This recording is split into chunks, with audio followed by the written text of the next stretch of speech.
홍문종 대표님 말씀대로 시험 다 나오는 겁니다.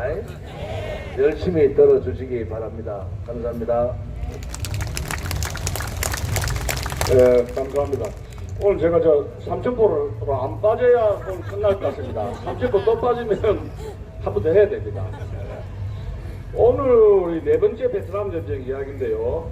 소주제로 평화협상과 종전이죠. 그리고 이제 공산화 이후에 베트남인들의 그 생활상 그런 점에 대해서 세 꼭지대에서 말씀을 드리겠습니다. 지금 그러니까 이제 지난 시간에 우리가 이 베트남은 북위 17도선으로 해가지고 굉장히 길어요. 제가 한번 굳이 땅굴로 해가지고 한번 가봤는데 저 하노이 쪽에는 못 가봤습니다. 근데 이제 원래 베트남은 북부, 중부, 남부 이렇게 됐는데 거의 이 북부 사람들이 이 정치를 많이 합니다. 정치라든가 군인들이 많이 나오고 유명한. 그리고 남쪽 사람들은 주로 잘하는 게 공부라든가 이런 거 장사꾼 이 자식 상인들 부드럽게 사교로 해가지고 상공인들 장사꾼들이 많아요. 그래서 북부와 남부가 지금 뭐 영남호랍 지역감정 심하듯이 베트남도 북부, 중부, 남부 또 현재는 북부 베트남인 남부 베트남 해서 이 출신자에 대한 지역감정 어디 출신이냐 이런 데 대해서 상당히 지역감정이 굉장히 깊은 나라라는 것을 말씀을 드리고 싶습니다. 근데 자 지금 우리나라도 그렇고 남부 베트남도 그렇고 이 베트남의 전쟁과 공산하게 기여한 인물이 소위 베트콩이라는 간첩이라 그랬죠. 베트남의 베트콩은 북부 하노이 공산당의 지령과 지침, 군사훈련 그리고 공작금을 받고 이 월남 정부를 결국은 뒤집은 겁니다. 근데 그 전쟁이 끝날 때까지는 우리는 독자적인 자주도선이지 절대로 하노이 공산당 정부한테 지침이라든가 교양 교육을 안 받았다. 우리는 독자적인 자주파, 자주세력이다 이렇게 했어요. 근데 그 뒤에 모든 것이 하노이의 공산당의 지침에 의해서 이렇게 했다는 것이 다 드러나게 됐습니다. 그러면 이 하노이 공산당 정부에 협조한 남부 베트남인들은 도대체 뭘 믿고 하노이 공산당 정부에 기대를 협조를 했는가 이런 이야기를 말씀드리고 싶고요. 그리고 이 남부 베트남의 이 고정 간첩 자기가 아주 열성적으로 간첩질을 한 것은 뭔가 믿기 때문인데 소위 이 사람들의 계급 구성을 보면은 남부에 잘 먹고 잘 사는 여러분 강남 좌파들 알죠?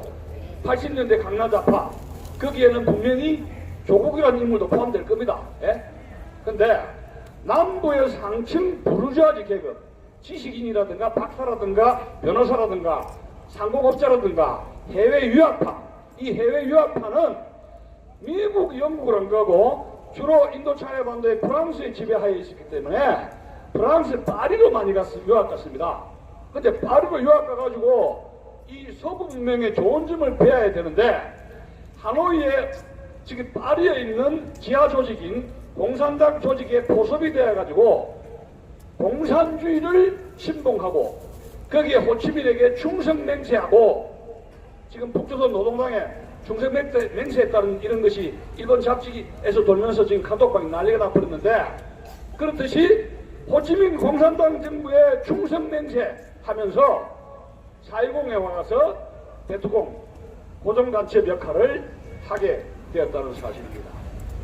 그래서 더군다나 하노이를 방북해서 훈련을 받고 난파 간첩으로 활동하게 되는데 심지어는 어디까지 갑니까? 노스코리아, 평양까지 가서 게릴라 훈련을 받고 거기에 땅굴 훈련도 받고 그렇게 해서 다시 하노이 4.10에 와가지고 이렇게 이 정부를 정복하려고 10년 동안을 방문했던 것이 남부 베트남 베트콩 이야기입니다. 그래서 제가 오늘 끝내려고 하는데 이거 보면 볼수록 이 대한민국의 현실하고 너무 비슷해요. 여러분 중월공사로 포로가 됐던 이대용 봉사가 국내 와가지고 한 말이 있습니다. 10년 전 이야기인데 우리나라는 월남 공산화의 전철을 밟고 있다. 두 번째, 여러분 최명신 장군 아시죠? 지난번에 제가 했던 최명신 장군 그 서기스타 국방장관 해야 될 분인데 그래 못했어요. 결국 못 붙었는데 최명신 장군이 죽기 전에 우리 국민들에게 경고한 게 있습니다. 정신 차리지 않으면 월남 공사가 되고 있다. 지금은 국군 묘지에 병사의 묘지에 지금 잠들어 계십니다. 근데 그러면 이 남부 이 베트콩들이 하노이의 공산주의하고 어떻게 링크됐느냐 이겁니다. 소위 민족주의. 남과 북은 우리 민족이다, 그죠? 우리 민족끼리 해결하는데 왜 미군이 오고 외세가 오느냐? 자주적으로 해결하겠다. 이 하노이 인도차이나 평화를 위해서는 자주적으로 남과 북이 총질 안 하고 평화, 대화, 협력을 통해서 해결하겠다. 이거 우리나라 지금 우리나라 주사권 정권하고 비슷하죠? 아주 비슷해요. 그래서 하노이에서는 노골적으로 민족주의, 우리 민족끼리 하자 이렇게 지침을 내려요. 그래 갑시다 해서 손잡고 하게 되는데 그러면 통일 이후에 미군 몰아내고 한국군 몰아내고 이 DM 정부 몰아내고 TU 정부 몰아낸 뒤에 이 통일 이후에는 남베트남은 어떤 걸 기대하고 있느냐? 자치 공화국이 되어서 남쪽과 북쪽은 어떻게 연방제로 간다 이게. 남북 베트남 연방자치 정부로 간다 이야기요. 그런 정부가 약 한 20년 동안 계속될 것이다. 그렇다면 우리는 평화적으로 대화와 협력을 통해서 잘 할 것이다. 이건 남부의 특수성을 존중할 것이다. 누가? 공산당 정부가. 그래서 민족주의 환상에 빠져 있는 겁니다. 자, 그것은 뭐냐면 이 4.10 정부든지 좌우익 합작정부, 연립정부 그렇게 되면은 이렇게 될 수가 있다 이 얘기야. 지금 여러분 문재인 자주파지 주사파지 정부가 남과 북의 연방제를 꿈꾸고 있죠. 그 역할에 총대를 맨 게 완장찬 게 누굽니까? 조국이에요. 그 전 단계로 공투처를 하겠다 이야기예요. 이것은 우리 여기에 계신 우리 공화당원들에게 전면전을 전면전을 청와대가 지금 오늘 11시에 선포를 한 겁니다. 전면전 선포하는 겁니다. 이수진 장군의 죽기를 결심하면 살라고 생각하면 죽는다는 이수진 장군의 교훈이 생각나는 오늘 하루입니다. 그래서 남베트남 베트콩의 신념은 민족은 이념이 앞선다. 이거 어디서 많이 듣던 소리입니다. 피는 뭐보다 이념보다 앞선다. YS가 그렇습니까? 네? 이념 민족은 이데올로기 피는 뭐보다 이념보다 진하다 뭐 그랬습니까? YS가 그런 말 했죠. 그런데 이 공산화되고 난 뒤에 모든 것은 그 기대가 허물어지게 됩니다. 지금 월남이 망하게 된 시작이 구정공세, 테트 오펜시브, 월맹군과 베트콩들의 구정정세 공세 이후에 라고 말씀을 지난번에 20대 때 말씀을 드렸는데 그건 뭐냐면 약 3주간에 걸쳐서 베트콩과 월맹군 정규군이 3주에 걸쳐서 총 병력 8만 명이 투입이 됐어요. 미 대사관이 파괴가 되고 했는데 거기에 결국은 나중에는 엄청난 사상자를 나고 월맹군과 이 베트콩들이 퇴각을 했는데 문제는 뭐냐? 미국이 이 베트콩의 구정정세를 물리치고 모든 것을 수습을 했는데 문제는 미군 병사 사상자가 800명이 넘었다는 사실입니다. 3주에 걸쳐서. 근데 더 비극적인 것은 그 당시에 자유민주주의 국가이기 때문에 월남전에 대한 모든 전투 상황을 미국 정부는 여러분도 이거 동영상 유튜브 알죠? 언론을 통제를 못했어요. 그러면서 미국의 이런 그 카메라맨들이 이 4.20이가 월남에 돌아다니면서 전투 장면을 마구제비 찍으면서 여과 없이 미국의 안방에 보도를 한 겁니다. 언제?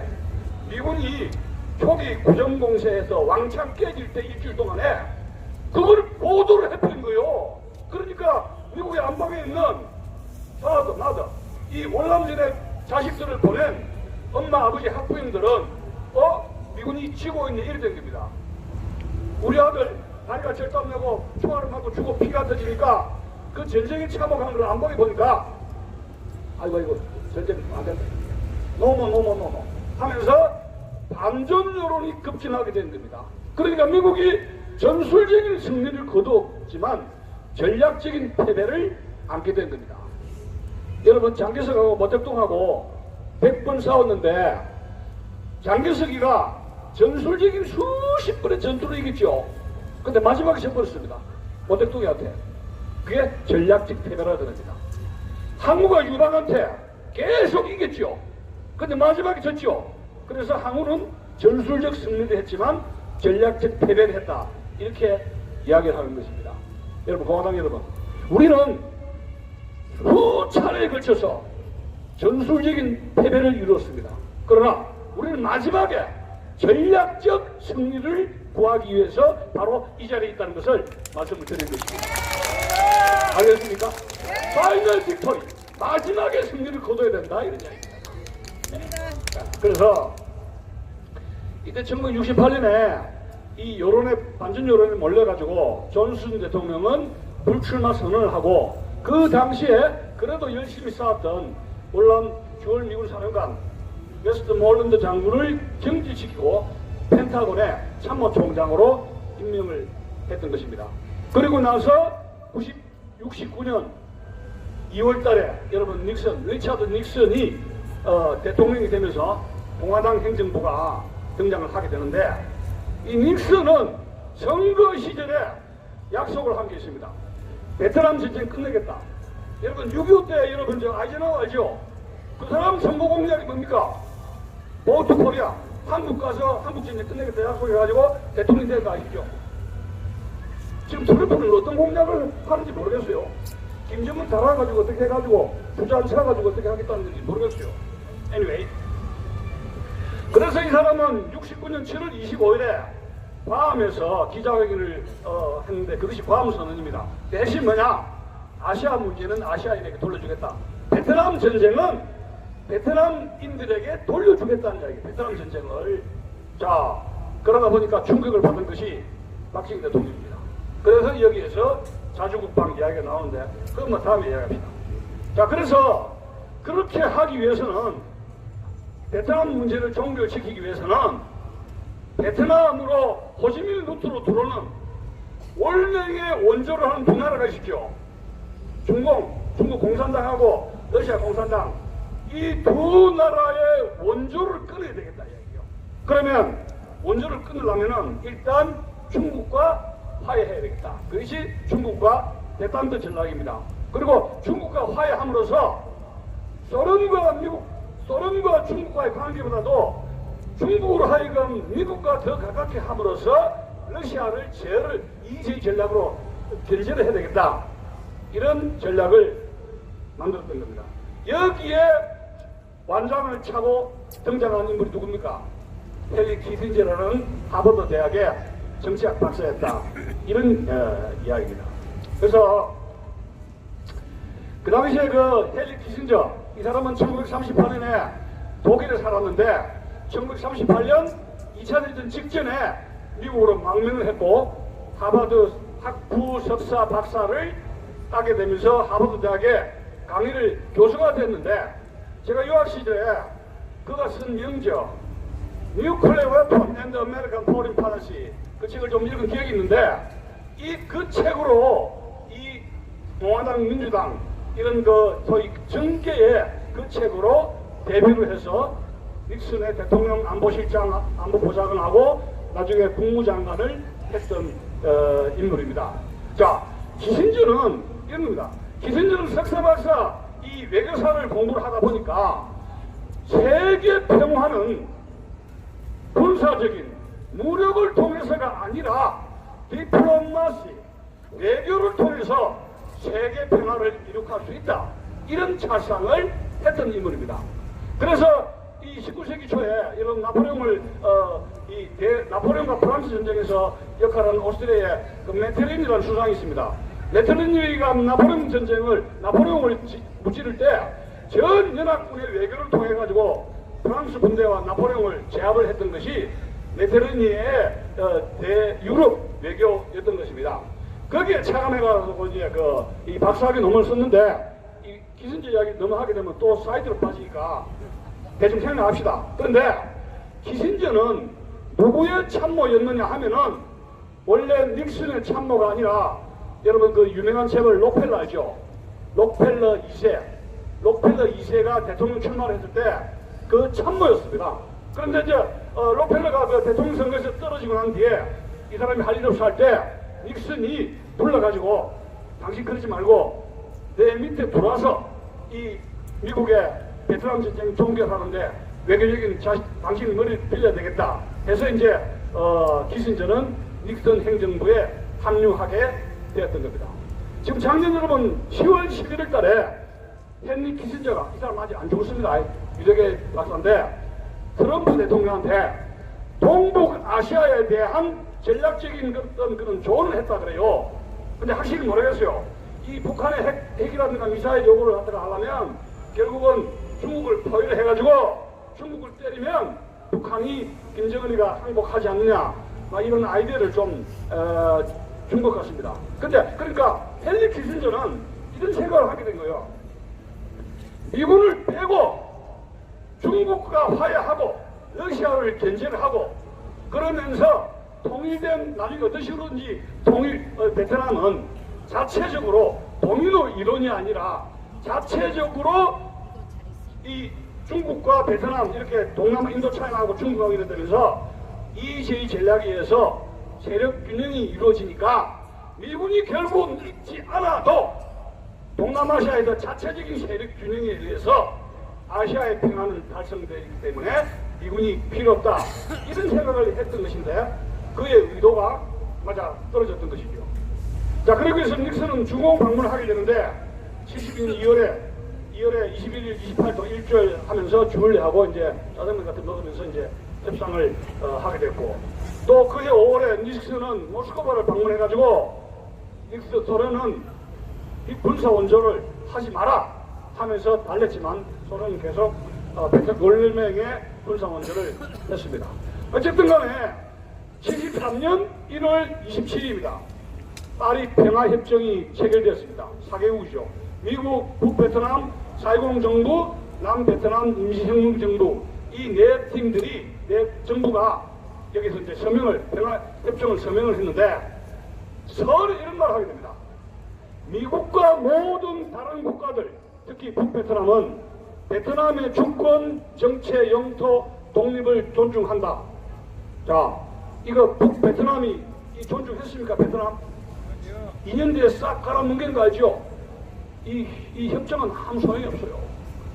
자, 그래서 여러 조항이 이렇게 있는데 자가 미군 포로 석방하고 그때 60일 내에 협정 조항 60일 이내에 거의 50만 명, 60만 명이 되는 미군들은 어디에? 철수를 한다 이야기예요. 그 철수를 했죠?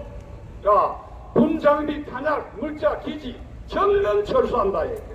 그 다음에 두 번째가 중요한 것인데 베트남 정부 군대와 베트콩 현 위치에서 그대로 정전한다 이야기예요. 자, 이게 웃기는 겁니다. 베트남 정부가 베트콩이 현 위치에서 그대로 남게 되면은 거기에 있는 북경선이 아주 모호하게 된 것이죠. 그러면 감시위원회에 둔다 이렇게 저렇게 했는데 그 다음에 이제 추가 협정문이 등장합니다. 미군 철수한다, 미군 기지 철거한다, 모든 전쟁포로 석방한다, 다국적군이 평화를 감시한다. 여섯 번째 보면 재미난 게 있습니다. 남베트남 인민은 자신의 운명을 결정할 권리를 갖는다. 남베트남인이 공산주의가 좋으면 공산주의 하라 이야기예요. 제가 왜 이야기를 하는지 압니까? 대한민국 국민이 문재인을 40% 해가지고 청와대를 보내고 다단계 공산화를 지지한다면 어떻게? 외세는 어떻게 합니까? 이걸 우리가 우리 운명을 권리 지지하면 자유신령은 우리를 도와주지 않는다 이야기예요. 우리가 열심히 투쟁하고 태극기 집회에 나가야 자유신령이 우리를 도울 명분이 있다 이런 이야기입니다. 아시겠죠?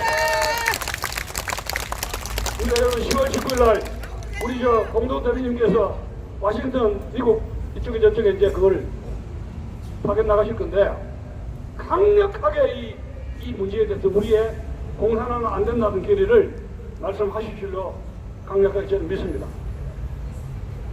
자, 그런데 미국이 결국은 이 74년 말부터 75년 초에 원명군이 들어올 때 들어와야 되죠. 군대가 미군이 온다고 약속을 했어요. 근데 올 수가 없는 미국 내 상황이 벌어지게 됩니다. 그게 그 유명한 워터게이트 스캔들입니다. 워터게이트 스캔들. 자, 워터게이트라는 게 뭐냐? 제가 워싱턴에 그거 가봤는데 워싱턴에 좀 머무른 적이 있었는데 워터게이트라는 거는 저기 아파트 호텔처럼 저 빌딩처럼 호텔 이름입니다. 민주당의 선거 대책 본부가 있었던 건물이 워터게이트입니다. 미국 선거 때 공화당 쪽에서 민주당 본부에 도청한 것이 적발된 것이 72년 7월 달입니다. 그런데 이것이 왜 문제가 됐느냐? 처음에 별거 아닌데 닉슨이 이거를 지시했느냐? 당신이 이걸 알았느냐 몰랐느냐? 여기 시작된 겁니다. 근데 처음에는 난 모른다. I don't know. 미국에서 굉장히 정치 지도자들에게 중요한 게 뭡니까? 거짓말 하느냐 안 하느냐. 그래서 처음에 뭡니까? 항상 대통령이 될 때 성경에 선서를 하죠. 성서에 맹세하고 하느님한테 거짓말을 하지 않는다. 그죠?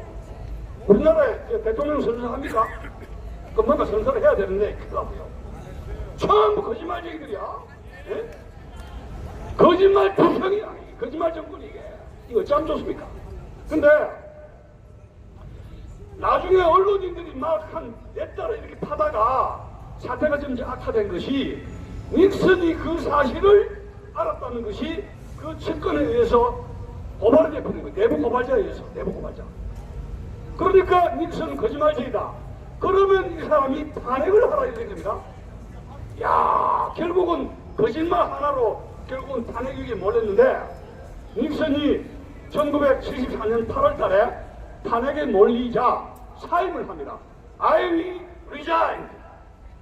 나는 사임한다. 그러면서 미 언론에게 당신들 나를 그렇게 미워하는데 이제는 당신들이 내 얼굴을 볼 이유도 기회도 시간도 없을 것이다 하고 고향으로 가버렸어요. 지금 이 문재인 탄핵 차고 넘치죠.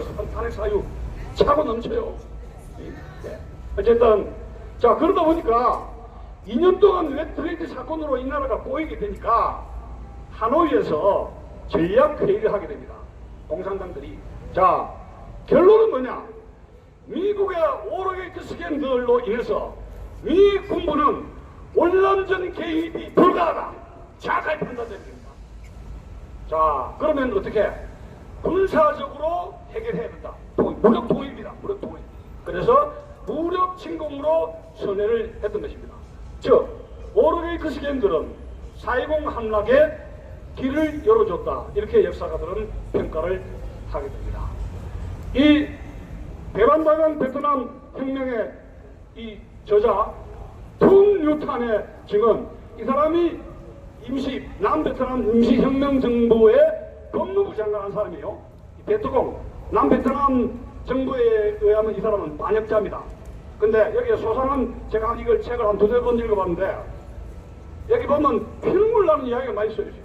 그런데 이 책에 의하면 이 미국의 큰 실수는 베트남 정부, 미국은 닉슨 행정부는 베트남 정부와 베트남 군대에게 자립할 여유를 주지 않고 신속하게 철수를 한 것이 큰 실수였다. 그렇게 하는 겁니다.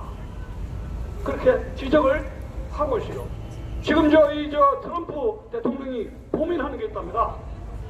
이 주사파 정권 꼴보기 싫은데 어떻게 해야 되나? 미국 지소미아 하지 말아 했는데 기회했잖아요. 그러면 미국을 철수를 해버릴까? 예? 미국을 철수해야 북한을 때리든지 뭘 조질 거 아니에요. 그래서 굉장히 지금 결단을 어떤 식으로든지 한반도에 남쪽이든지 북쪽이든지 손을 봐야 되겠는데 어느 쪽을 먼저 손 보고 미군들을 어떻게 할까? 심각한 지금 장고에 들어갔다는 말이 있습니다. 이거 뜬소문이길 바라는데 참 이 대한민국 큰일 났습니다. 대한민국 한반도의 운명을 우리가 운명 결정자가 우리여야 되는데 저 태평양 넘어서 트럼프 손바닥 안에 아베 소나기 안에 들어가 버렸습니다. 누구 때문에? 저 태갑의 눈 알죠? 저놈 때문에. 자, 어쨌든 간에 이거 왜 이래? 이거 왜 이래? 이거 안 나가지? 이제 들어가지 않네. 이거 저 오바데 지차비 소리났어요. 이거 저 움직이지 않네. 잠깐만. 채비 소리나서. 가만히 있어봐. 이거 지금 이거 지금 하려면 좀 이거 안 넘어가는데 뭐가? 해봐요. 그래서 잠깐 중원보 하게 되니까 끄고 세워볼까요? 끄고 세워볼까요? 끄고 세워볼까요? 끄고 됐어요. 예. 요거. 예. 자, 미안합니다. 예. 자, 그래서 73년 1월달에 평화협정을 했는데 국제적인 안전보장을 하기 위해서 국제감시위원회가 구성됩니다. 캐나다, 이란, 헝가리, 폴란드, 영국, 프랑스, 중국, 러시아 8개국이 안전보장을 서명을 했습니다. 그러니까 지금 12개의 나라가 남베트남에 안전보장을 했는 겁니다. 자, 그리고 나서 그 해에 키신저와 파리 평화협정의 파트너였던 월명의 대사 레둑토가 노벨 평화상 탄 거 아시죠? 자, 그런데 키신저만 노벨 평화상을 타게 됩니다. 자, 여러분 의미 있을 겁니다. 월명의 그 레둑토는 왜 노벨 평화상 수상을 거부했는가 이런 이야기입니다. 왜? 하노이 정부가 너 가지마 그랬어요. 그 왜? 이것은 타면은 평화상을 타면은 월명이 월남을 공산화시킬 명분이 없어지죠. 노벨 평화상을 다시 기한해야 되지 않습니까? 토해내야 된단 말이야. 그런 생각이 있기 때문에 레둑토는 노벨 평화상을 타지 못했습니다. 그리고 이 노벨 평화상은 최근에는 객값이 똥값이 되어버렸습니다. 알죠? 누구 때문에 그러던가? 김대중 씨. 노벨 평화상에 환장을 해가지고 500불 현찰을 들고 평양에 갔지 않습니까? 예? 누가 졸았어요? 우리나라 정부가 졸았습니까? 미국이 졸았습니까? 예? 그래서 오늘날의 비극이 5억 달러. 제가 탈북자들 강연을 몇 번 가봤는데 첫마디가 뭐냐? 북한 정권 다 무너져가지고 개혁개방할 직전에 김대중 씨가 5억 불 들고 쌀 가지고 오는 바람에 북한이 이렇게 살아가지고 대한민국 해코지하게 됐다고 통탄을 해요. 통탄을 해. 예? 이게 나라의 뭐예요 이게? 큰일 났습니다. 큰일 났습니다. 그 뒤로 노벨 평화상은 객값이 되버려서 말았어요. 객값이. 예? 똥값 안 물어요 이 노벨 평화상은. 자, 1차가 인도차이나 프랑스와의 전쟁이고 2차와 미국이 베트남 전쟁이고 3차 베트남 전쟁이 벌어지는 겁니다. 미국과 한국 군대 없이. 자, 그런데 1974년 말입니다. 이 월명에서는 이 월남 군대가 어느 정도가 테스트를 해봤습니다.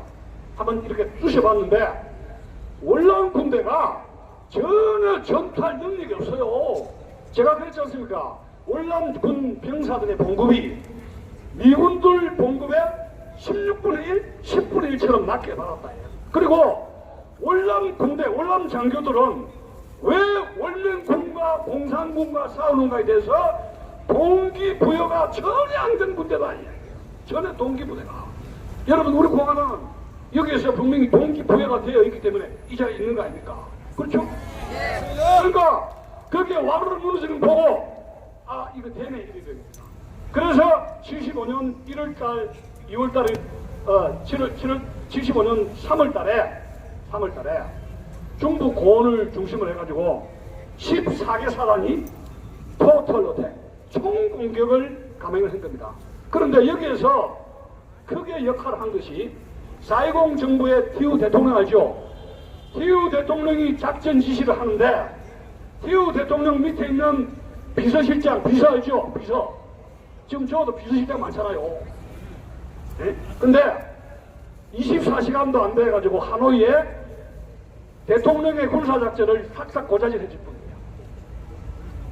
자, 그래서 이 제3차 베트남 전쟁의 암호명은 호치민 작전이라고 합니다. 4월 14일 시작이 됐는데 16일 만에 4.20이 함락이 되고 말았습니다. 그 당시에 미국이 남겨두고 간 그 유명한 팬텀 공군기, 탱크, 장갑차, 슈루탄, 무기 있으면 뭐합니까? 군인들이 겁이 나고 다 막아버렸어요. 그것이 월남군대의 모습이었습니다. 자, 전쟁이 16일 만에 끝났는데 최단기 전쟁인데 어떻게 되느냐? 그 다음 날 바로 베트콩 군대가 해산이 되어버립니다. 그 독자적인 사람이 있었단 말이에요. 베트콩 군대가 해산이 되었고 4.20 정부 관료들, 군 장군들, 장병들 재교육이 실시하게 돼서 수용소로 수감이 됩니다. 그리고 민중들 일체 배교를 하고 모든 것이 국유화됩니다. 국유화. 기업들 이제 다 가져가고. 근데 배급이 불규칙이라서 살 수가 없죠. 막 팔아가지고 암시장에 그래서 뭘 해가지고 쌀이라든가 이걸 배급을 받아야 된다 이런 얘기입니다. 자, 그리고 나서 아까 전에 이야기했지만 남쪽의 베트콩들은 남북한 간에 연방제를 원했다 그러죠. 통일론을 하는데 연방제가 뭐예요? 일방적으로 뭐예요? 사회주의식 흡수 통일을 결의한 겁니다. 하노이에서 온 정치회담에서, 하노이 쪽에서 열린 연석 정치회담에서 사회주의식 흡수 통합을 결의했고 76년 4월 25일에 남북 국회의원 총선거를 하면서 베트남 민주공화국이 이름 바꿉니다. 베트남 사회주의 공화국으로 바뀌고 수도는 하노이, 4.20을 호치민 시티로 바꿨습니다. 제가 한 5년 전에 4.20 가봤는데 그 호치민 시티죠. 그 사람들 그러더라고요. 이 호치민 시티는 서울보다 더 넓다 그래요. 서울보다. 4.20 커피가 굉장히 맛있더라고요. 그리고 임시혁명 정부 완전히 간판을 닫았고, 더 재미난, 더 웃기는 거는 이 베트콩들이 이 열심히 부정했지 않습니까? 그죠? 베트콩들의 공적을 집회라든가 신문에서 싹 말살해버립니다. 월남군이 무력 통일을 해가지고 했다. 그럼 베트콩은 너가 한 거 없다. 일체 기록을 지어버립니다. 임시혁명정부, 해방전선, 제3세력인 평화 세력들을 이 긴 투쟁에서 얼마나 많이 부치땅굴에서 희생을 했는데 일체 이름이 말살되고 승리는 오히려 하노이의 공산당원의 힘에 의해서 달성됐다고 일방적인 선전을 했던 것입니다. 그러면 왜 남쪽에 있는 베트콩들을 말살하려고 해 작전을 했는가? 의미 있죠. 원인은 두 가지입니다. 하노이 밑에서 미국 물 먹고 부르주아지 물 먹고 편안하게 노래방에서 양주 이렇게 외제차 이렇게 부르주아지 노래방 묵은 이런 남쪽의 부르주아지 세력들은 이거 안 된다 이야기예요. 그 다음에 또 두 번째, 한 번 배신자는 또 배신한다. 우리가 여러분 62명의 저 배신자들을 정리하려는 이유도 바로 그런 거죠. 한 번 배신하면 또 배신하기 이게 때문에 안 된다. 그래서 국적공산당들은 이 배신자는 정리를 해야 되겠다. 그런 각오를 했던 것입니다. 이거 이제 비가 오네. 야, 그래서 북한의 공산당 이 북쪽의 월남의 공산당원들은 북쪽에서는 이미 공산당원들을 100만 명 정도를 이 준비를 해놨습니다. 지금 북한에 남북 연방제가 되면은 거기서 철도가 링크가 되면은 어떻게 됩니까? 철도를 통해서 100만 명의 평양에 공산당원들이 내려올 겁니다. 그리고 어찌 됩니까? 우리는 아오지 탄광에 가고 여기 있는 남쪽에 있는 우리 자손들이 집, 자동차, 오토바이 다 뺏기고 어디로 갑니까? 그 열차를 타고 평양 가서 살아야 돼요. 월남이 그러세요. 월남이 평양에 간다 이런 게 아닙니다. 그래서 지금 열차 지금 연결시키려 하고 있죠. 이 열차 이게 보통 문제 아닙니다. 이 공산당 속에서 인민들의 고통이 있었는데 이 사람들 재산 다 뺏기고 미개척지로 강제 이동을 하게 됩니다. 그렇게 되는데 거기서 고생하다가 다시 집으로 왔습니다. 그 집에 들어갈 수가 없죠. 하노이 공산당원들이 집을 다 차지하고 있습니다. 그래서 그 집 앞에 이 아파트 집에 텐트를 딱 쳐버립니다. 텐트를 치면서 거기서 이제 기식하게 되는데 거지 생활 하시오. 그러다 보니까 거기 있는 옛날에 그 자기 아줌마, 마누라, 딸, 그 사람들이 공산당원들이 부릅니다. 점심 저녁 때 너 와서 해가지고 식모사리 알죠? 식모사리를 하게 되고 밤 9시 10시 되니까 또 불러요. 뭐 때문에? 노래방 가자. 2차 3차 파티가 있으니까 가자. 근데 그 딸과 그 마누라는 밤에 돌아오질 않아요. 12시가 돼도 2차 3차 새벽에 들어온다 이야기요. 그러다 뭐 찔고 갑니다. 너 어디 가서 뭐 했느냐. 그러면서 쌀 한 통을 가져옵니다. 자, 이것이 한 달, 두 달 먹는데 목구멍에 밥이 넘어갑니까? 그러면서 이를 물고 벌이를 합니다.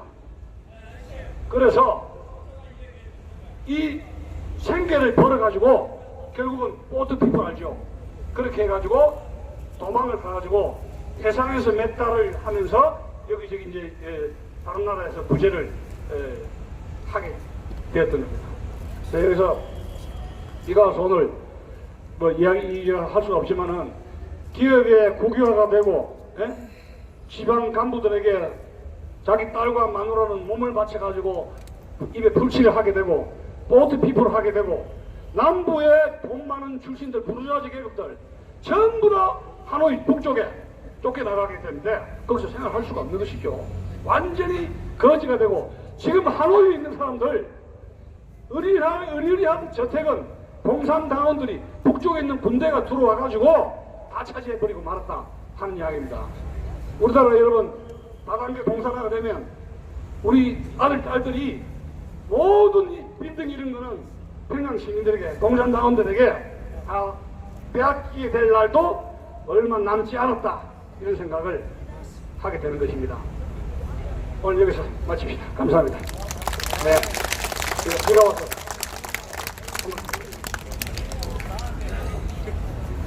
정신이 좀 번쩍 듭니까?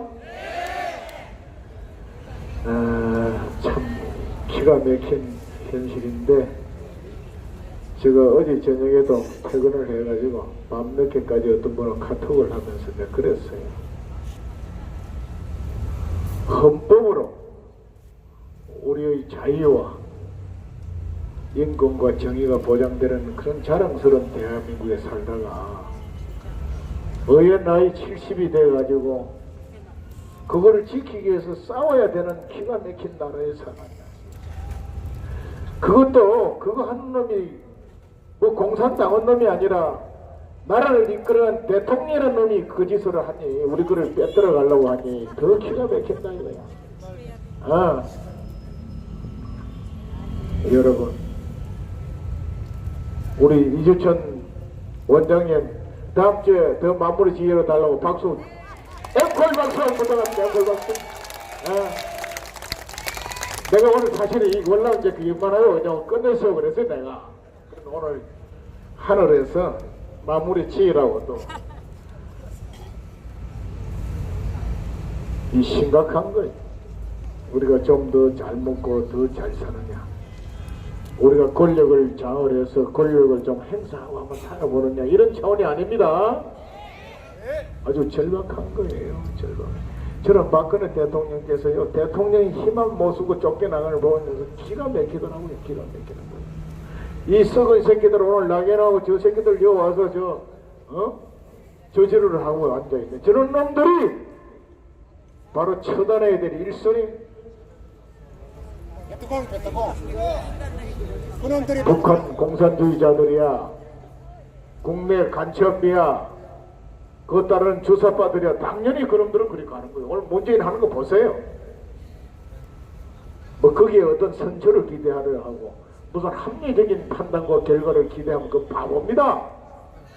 바보예요. 우리 국민들이 깨어나야 되는 거예요. 이제 박근혜 대통령이 비록 36km밖에 안 나가는 저런 참 비참한 환경에 처해 계시지만 그분을 통해서 우리 깨어나야 하는 겁니다. 국민이 일어나야 하는 거예요. 우리는 일어났고 주변에 알립시다. 그래서 우리가 반드시 승리하는 그날을 위해서 우리 다 함께 전진합시다. 감사합니다. 오늘 보니까 진추모도 왔는데 진추모 박수 한번 쳐주세요. 시민단체들도 참여하고 이제 했더니 오늘 원로에 왔어요. 여기 한 1000여 명씩 매일 저녁 모여서 더 가열찬 투쟁을 합시다.